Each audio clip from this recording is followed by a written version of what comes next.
ചൂരൽമലയിൽ ദുരന്തമുണ്ടായ ആ രാത്രിയിൽ പുലർച്ചെ 1 മണിയോടെയാണ് ഭയാനകമായ ശബ്ദം കേട്ട് തമ്പിയും ഭാര്യ ശാന്തയും ഞെട്ടിയുണർന്നത്. പിന്നെ സംഭവിച്ച കാര്യം തമ്പി തന്നെ പറയും.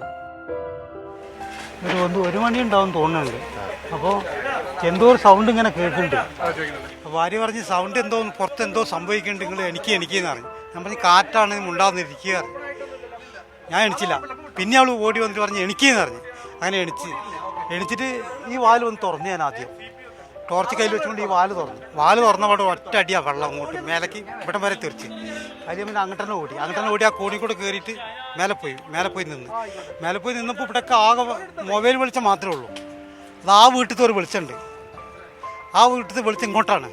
അപ്പോൾ ഈ ആ വെളിച്ചത്തിൽ നോക്കുമ്പോൾ മുറ്റത്ത് ഇവിടെ പിന്നെ 2 മരം അപ്പുറത്തെ മരങ്ങൾ 2 ഇങ്ങോട്ട് വീണ് വെള്ളമാണെങ്കിൽ മുട്ട് വരെ വെള്ളം വരുന്നുണ്ട്. വെള്ളം മുകളിൽ നിന്ന് വരികയാണ്. നമ്മൾ പറഞ്ഞ് ഉരുൾ പൊട്ടിയതാണ്. അതിന് പേരിൽ നമുക്ക് മേലെ തന്നെ ഇരിക്കാറിഞ്ഞ് മേലെ ഇരുന്നു. വീട്ടിനുള്ളിൽ വെള്ളം കയറിയെന്നല്ല, പിന്നെ ആരും എവിടെ വെളിച്ചമില്ല, ഒന്നുമില്ല, ആരും അറിയുന്നില്ല.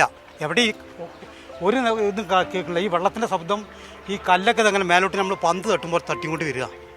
കല്ല് തെളിച്ച് കാണുന്നുണ്ട്. നല്ല വലിയ ടോർച്ചും കൂടി അടിക്കുമ്പോൾ കല്ലിങ്ങനെ തെറിച്ച് മേലോട്ട് വീഴുന്നുണ്ട്.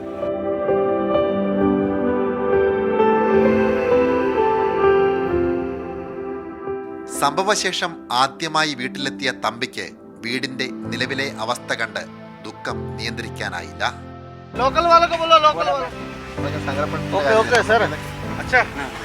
10 വയസ്സ് മോനുണ്ടാക്കി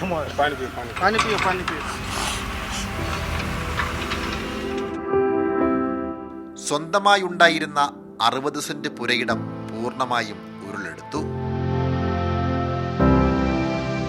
വീടിങ്ങനെ ഒരു 5-10 മിനിറ്റ് നേരം ഇങ്ങനെ നല്ലൊന്ന് കുലുങ്ങി. ഇങ്ങനെ കുലുക്കാണ്.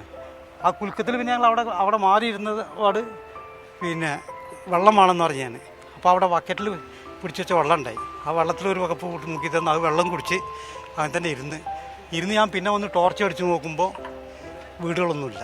ഈ എല്ലാ ജനലിൽ കൂടെ അപ്പുറത്തും നടന്നിങ്ങനെ ടോർച്ച് ഇങ്ങനെ അടിക്കേണ്ടി ഞാൻ. വീടുകളൊന്നുമില്ല, എവിടെ ആളുമില്ല, ഒറ്റ ആളും കാണുന്നില്ല, വെളിച്ചം ഒന്നുമില്ല. അങ്ങനെ അവിടെ തന്നെ ഇങ്ങനെ ഉള്ളുലയ്ക്കുന്ന കാഴ്ചകളാണ് ഇപ്പോൾ ചൂരൽമലയിൽ കാണാൻ കഴിയുക. ക്യാമറമാൻ ഷൈജു പിലാത്തറയ്ക്കൊപ്പം സനോജ് സുരേന്ദ്രൻ, കൈരളി ന്യൂസ്, വയനാട്.